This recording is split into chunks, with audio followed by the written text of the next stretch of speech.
Shia and Sunni. ఇస్లాంలో 2 major groups, Shia and Sunni. వీళ్ళు ఒక మతానికి చెందిన వారైనప్పటికీ వీరి మధ్య కలహాలు జరిగాయి, ప్రస్తుతం జరుగుతూనే ఉన్నాయి. ఈ విభజన ఇప్పుడు కాదు, 1400 సంవత్సరాల క్రితమే జరిగింది. ఈ డిఫరెన్స్ ఇరాన్ మరియు సౌదీ అరేబియా మధ్య రైవల్రీ వరకు వచ్చేసింది. ఇరాన్ దేశం అనేది షియా మెజారిటీ దేశం మరియు సౌదీ అరేబియా సున్నీ మెజారిటీ దేశం. ఈ రెండు దేశాలు పొలిటికల్, రిలీజియస్ ఐడియాలజీస్ లో చాలా వేరియేషన్స్ మెయింటైన్ చేస్తూ ఉన్నాయి. అసలు ఇది ఎక్కడ స్టార్ట్ అయిందంటే ముహమ్మద్ సల్లల్లాహు అలైహి వసల్లం గారి యొక్క వఫాత్ అయ్యాక ఆయన తరువాత ఆయన సక్సెసర్ అంటే ఆయన వారసుడు ఎవరు అనే విషయంపై క్లారిటీ లేని పరిస్థితి వచ్చేసింది. సున్నీ వాళ్ళు హజరత్ అబూబకర్ సిద్దిక్ రజియల్లాహు తాలా అన్హు గారిని మొదటి ఖలీఫాగా కన్సిడర్ చేశారు. కానీ షియా వాళ్ళు మాత్రం ఇమాం అలీ అలైహిస్సలాం గారిని తమ రైట్ఫుల్ సక్సెసర్ అంటే నిజమైన వారసుడిగా నమ్ముకున్నారు. ఇక ఈ సున్నీ మరియు షియా డివిజన్ గురించి ఇంకొంచెం డెప్త్ గా చూద్దాం. గదీరే ఖూమ్ లో ఇమాం అలీ అలైహిస్సలాం గారికి హుజూర్ ముహమ్మద్ సల్లల్లాహు అలైహి వసల్లం గారు తన వారసత్వాన్ని ఇచ్చారా? ఇది ఒక పెద్ద క్వశ్చన్ మార్క్. హుజూర్ ముహమ్మద్ సల్లల్లాహు అలైహి వసల్లం గారు తన వఫాత్ కు 3 నెలల ముందు తన చివరి హజ్ యాత్రను చేశారు. ఆ హజ్ యాత్రలో భాగంగా చివరి రోజు గదీరే ఖూమ్ అనే ఒక ప్లేస్ లో ఒక ఇంపార్టెంట్ అనౌన్స్మెంట్ చేశారు. ఈ గదీరే ఖూమ్ అనే ఈవెంట్ ఇస్లాం లో చాలా ప్రముఖమైనది. హుజూర్ ముహమ్మద్ సల్లల్లాహు అలైహి వసల్లం గారు గదీరే ఖూమ్ లో తమ సహాబాలకి చెప్తారు ఒక మింబర్ను ఏర్పాటు చేయమని, అంటే ఒక స్టేజ్ లాంటిది ఏర్పాటు చేయమని. హుజూర్ సల్లల్లాహు అలైహి వసల్లం గారి యొక్క ఆజ్ఞానుసారం తన కంపెనియన్స్ అంటే సహాబాలు ఒక మింబర్ను ఏర్పాటు చేశారు. ఆ తరువాత హుజూర్ ముహమ్మద్ సల్లల్లాహు అలైహి వసల్లం గారు హజరత్ ఇమాం అలీ అలైహిస్సలాం గారిని ఆ మింబర్ పైకి పిలిచి ఆయన చేయిని పట్టుకొని ఇలా చెప్తారు, మన్ కుంతు మౌలా ఫా అలీయున్ మౌలా. దీనికి అర్థం ఏమిటంటే నేను ఎవరికి లీడర్ అయితే వాళ్ళకి అలీ కూడా లీడర్. దీనితో పాటు హుజూర్ ముహమ్మద్ సల్లల్లాహు అలైహి వసల్లం గారు చెప్పిన ఇంకో ఇంపార్టెంట్ స్టేట్మెంట్, ఐ అల్లా జో అలీ సే మొహబ్బత్ కి तू उससे मोहब्बत रख, आय अल्लाह जो अली से दुश्मनी की तू उससे दुश्मनी रख. ఈ మాటకు అర్థం, అయ్ అల్లా అలీని ఎవరైతే ప్రేమిస్తారో నీవు కూడా వారిని ప్రేమించు, అలీతో ఎవరైతే ద్వేషం ఉంచుకుంటారో నీవు కూడా వాళ్ళని ద్వేషించు అని. గదీరే ఖూమ్ లో హుజూర్ ముహమ్మద్ సల్లల్లాహు అలైహి వసల్లం గారు చెప్పిన ఈ 2 స్టేట్మెంట్స్ చాలా సిగ్నిఫికెంట్. షియా ముస్లిమ్స్ వీళ్ళు గదీరే ఖూమ్ ను ఇమాం అలీ అలైహిస్సలాం గారిని రైట్ఫుల్ సక్సెసర్ గా అంటే హుజూర్ సల్లల్లాహు అలైహి వసల్లం గారి యొక్క వారసుడిగా డిక్లేర్ చేసిన ఈవెంట్ గా చూస్తారు. కానీ సున్నీ ముస్లిమ్స్ మాత్రం ఈ ఇన్సిడెంట్ ని హజరత్ ఇమాం అలీ అలైహిస్సలాం గారికి గ్రేట్ ఆనర్ ఇచ్చిన మూమెంట్ గా చూస్తారు. కానీ ఈ గదీరే ఖూమ్ కు ఖిలాఫత్ కు సంబంధం లేదు అని చెప్తారు. ఆ తరువాత జరిగింది సఖీఫా ఇన్సిడెంట్. ఇందులో హజరత్ అబూబకర్ సిద్దిక్ రజియల్లాహు తాలా అన్హు గారు మొదటి ఖలీఫాగా ఎంచుకోబడతారు. హజరత్ అబూబకర్ సిద్దిక్ రజియల్లాహు తాలా అన్హు గారు హుజూర్ ముహమ్మద్ సల్లల్లాహు అలైహి వసల్లం గారి యొక్క 4 మెయిన్ కంపానియన్స్ లో ఒకరు మరియు హజరత్ బీబీ ఆయిషా రజియల్లాహు తాలా అన్హు గారి యొక్క తండ్రి గారు, అంటే హుజూర్ ముహమ్మద్ సల్లల్లాహు అలైహి వసల్లం గారి యొక్క మామగారు.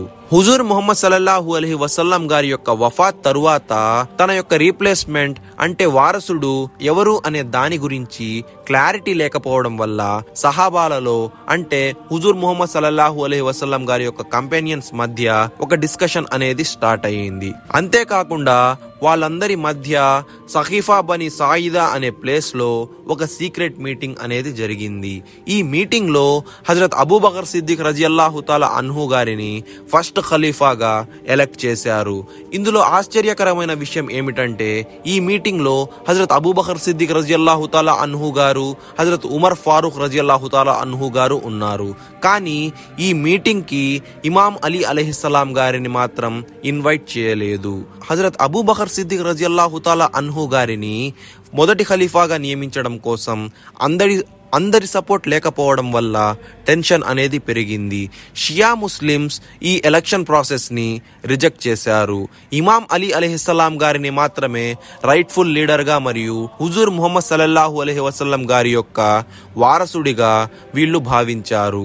ఆ తరువాత చివరకు హజరత్ అబూబకర్ సిద్దిక్ రజియల్లాహు తాలా అన్హు గారు మొదటి ఖలీఫా అయ్యారు. వీరు ఖలీఫా అయ్యాక హజరత్ బీబీ ఫాతిమా అలైహిస్సలాం గారు ఫదహ్ అను పేరు గల ఒక ల్యాండ్ తమ తండ్రి గారు అయిన హుజూర్ ముహమ్మద్ సల్లల్లాహు అలైహి వసల్లం గారి నుండి తనకు వారసత్వంగా రావాలని ఒక ప్రపోజల్ ను హజరత్ అబూబకర్ సిద్దిక్ రజియల్లాహు తాలా అన్హు గారికి చెప్తారు.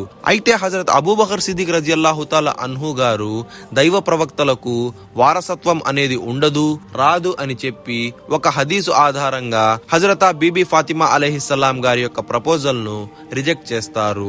దీంతో పాటు హుజూర్ ముహమ్మద్ సల్లల్లాహు అలైహి వసల్లం గారు తన చివరి రోజుల్లో పెన్ అండ్ పేపర్ అడిగినప్పుడు ఇవ్వకపోవడం వంటి incidents Sunni and Shia differences ని పెంచాయి. ఆ తరువాత కొన్ని ఏళ్లు గడిచిపోయాయి. హజరత్ అబూబకర్ సిద్దిక్ రజియల్లాహు తాలా అన్హు గారి తరువాత హజరత్ ఉమర్ ఫారూక్ రజియల్లాహు తాలా అన్హు గారు రెండవ ఖలీఫా అయ్యారు. వీరి తరువాత మూడవ ఖలీఫాగా హజరత్ ఉస్మాన్ రజియల్లాహు తాలా అన్హు గారు నియమితులయ్యారు.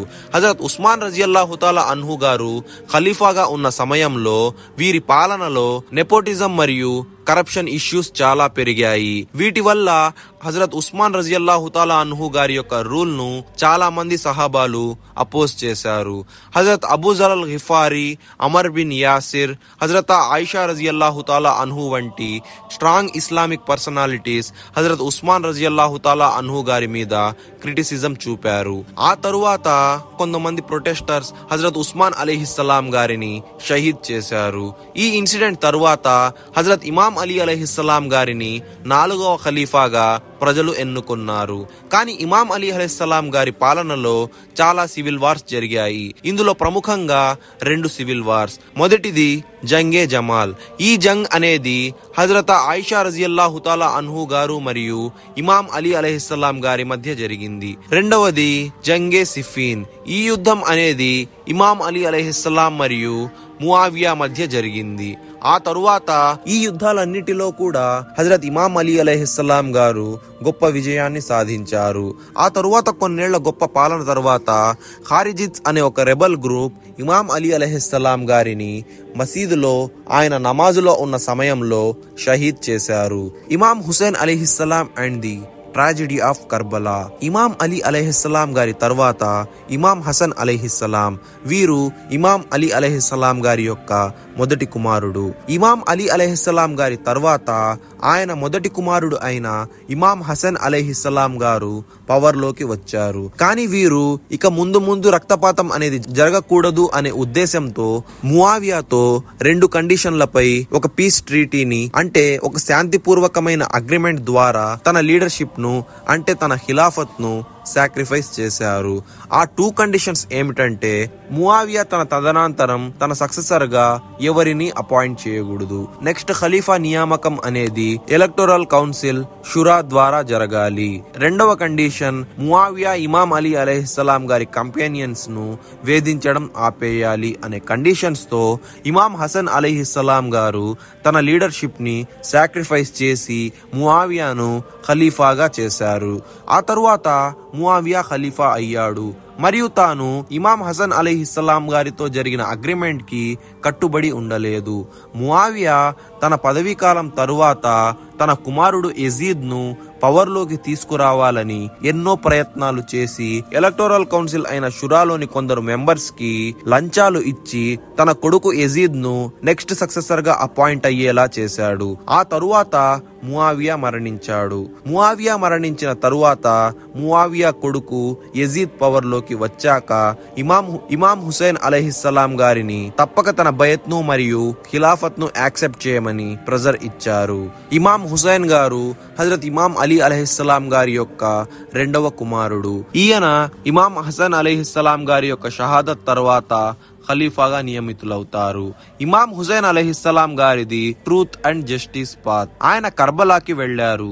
అక్కడ యజీద్ ఆర్మీ తన 72 మంది ఫ్యామిలీ మెంబర్స్ మరియు కంపానియన్స్ ను బ్రూతల్లీ షహీద్ చేశారు. ఈ ఇన్సిడెంట్ తరువాత సున్నీ షియా డివిజన్ ఇంకా డీప్ అయింది. షియా అండ్ సున్నీ మజహబ్స్ లో ఇంకొన్ని సబ్ గ్రూప్స్ ఉన్నాయి. సున్నీ మజహబ్ లో హనఫీ, మాలికీ, షఫీ, హంబలి ఇలా 4 సబ్ గ్రూప్స్ ఉన్నాయి. షియా మజహబ్ లో ఇత్నా అషారీ, ఇస్మాయిలీస్, జైదీస్ అని 3 సబ్ గ్రూప్స్ ఉన్నాయి. ఈ సున్నీ అండ్ షియా విభజన వల్ల ఇబ్బందులు చాలా పెరిగాయి. ఇరాన్ దేశంలో షియా ముస్లిమ్స్ మెజారిటీ ఉండేవాళ్ళు. సౌదీ అరేబియాలో సున్నీ ముస్లిమ్స్ మెజారిటీ ఉండేవాళ్ళు. ఈ డిఫరెన్సెస్ వల్ల ఇరాన్ మరియు సౌదీ అరేబియా దేశాల మధ్య రైవల్రీ ఇంకా పెరిగింది. The major difference between Iran and Saudi Arabia in religious and political conflict. Iran అనేది షియా మెజారిటీ దేశం.